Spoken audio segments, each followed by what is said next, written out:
So good morning, everybody. I guess most of the participants in this webinar are going to connect in the next few minutes. Meanwhile, I will introduce the cycle of webinars. So welcome and thank you for being here with us today. We are really pleased to welcome first those of you that have been with us since the ENETWILD project initiated its way several years ago, and also especially those of you who are new to us. So among the different activities that ENETWILD develop, webinars for us are essential because they give us the possibility to interact with you, to inform, also to get your feedback, in definitive to create more networking and hopefully to contribute to enhance wildlife monitoring in Europe. So I also welcome you on behalf of the consortium. You can see the different institutions participating in ENETWILD as partners. So briefly, particularly for those who firstly meet us today, why ENETWILD? Repeatedly, there is a lack of comparable data at European level about the distribution and abundance of wildlife, and this is needed for risk assessment for emerging pathogens. So we were committed by EFSA to compile valid information on abundance and distribution of wildlife species following a harmonized method and filtering the quality of this data. We are also promoting and coordinating the generation of new data, both for wildlife diseases, but also for population data. Actually, we are more focused during the past year on population data. And we contribute to enhance the network of wildlife professionals to support these activities. This is why we are here today. So far, we have mainly focused on population data rather than disease, but during the last year, we started an intense agenda of focusing of wildlife disease data. Firstly, we started collecting data about the distribution and abundance of wild boar because of African swine fever. We also mediated data transfer from international organizations to EFSA for birds which are relevant to avian flu. We are directly collecting data for ungulates and for carnivore species, and we are widening the range of species in the near future, probably. We are also focusing on what is happening at the interface between wildlife and livestock, both mapping at the European level, but also attending to a specific situation in specific areas. And this is important for this webinar today. We are also exploring the added value of using citizen science for improving data collection for wildlife population, but also for disease. This is the main topic today of the meeting. How we work? Well, we develop standards for data collection about distribution and abundance of species. We review the methodology. We are providing protocols for density estimation to participants, to administration, professionals, etc.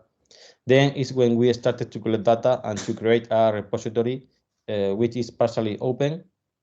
And this allows us to elaborate maps and to create models for species distribution. This is useful for risk assessment for diseases at the European level, but also for other purposes like ecological conservation studies. So a major achievement of the project has been the development of these standards, the network of professionals supporting data collection. And in the coming months, we are having standards for wildlife diseases. We believe this will be a very important step forward. So as I commented, during the last year, we are also focusing our activity on wildlife disease monitoring at European level. So a couple of months ago, we organized a workshop, online workshop about harmonized and integrated wildlife disease surveillance across Europe. where a number of experts presented or analyzed the current situation and discussed about future perspective. Central in this workshop was the use of citizen science for early warning about wildlife diseases, about the detection of carcasses. So this is the main topic today. And the main outcome of this meeting, very general, is that obviously international wildlife disease surveillance is a system which we need to define, to work on.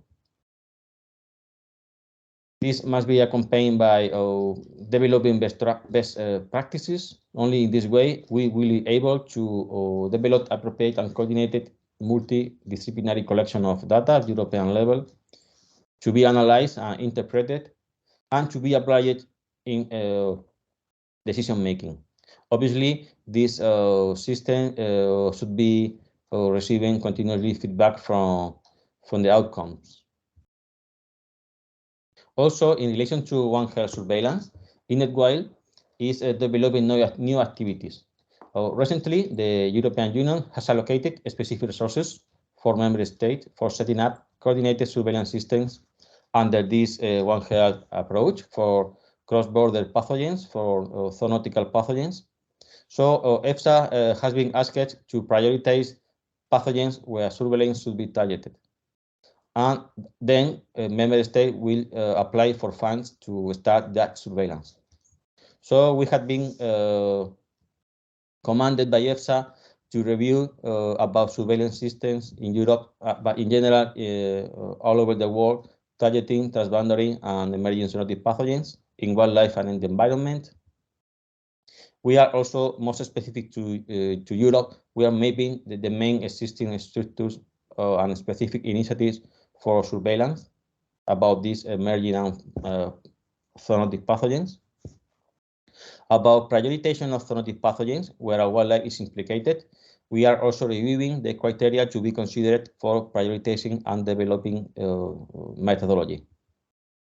Finally, we will provide recommendations for sustainable surveillance on zoonotic pathogens to Europe, to EFSA. So this is ongoing, and we would like to update you in the near future about these activities. So the cycle of webinars is composed by 3 different webinars. Today on May 23 and the last day of May. So in this webinars, we are going to provide an overview of the potential of citizen science for monitoring wildlife population and disease, particularly for early warning. We present a recommendation elaborated by experts about harmonize and integrate wildlife disease surveillance in Europe. And finally, we will focus on approaches and opportunities for integrated wildlife monitoring. So the format of the webinars is the same in all of them. Basically, there are 2 presentations by experts and a slot of time for questions at the end. The second one, as commented before, we summarize the main result of this workshop about wildlife diseases. We celebrated a couple of months ago, and will be presented by our colleagues from University of Torino, and the last one will focus on opportunities for integrated wildlife monitoring in Europe. So today we have 2 presenters, José Antonio Blanco from National Institute on Wildlife Research, Spain, which will present the main results of MammalNet project, and secondly, Warren Smith from AFA, UK. We will present this app in Mammalia, which is useful to monitor, to record presence data for mammal species, and particularly reporting carcasses for early surveillance, for instance, in the case of African swine fever.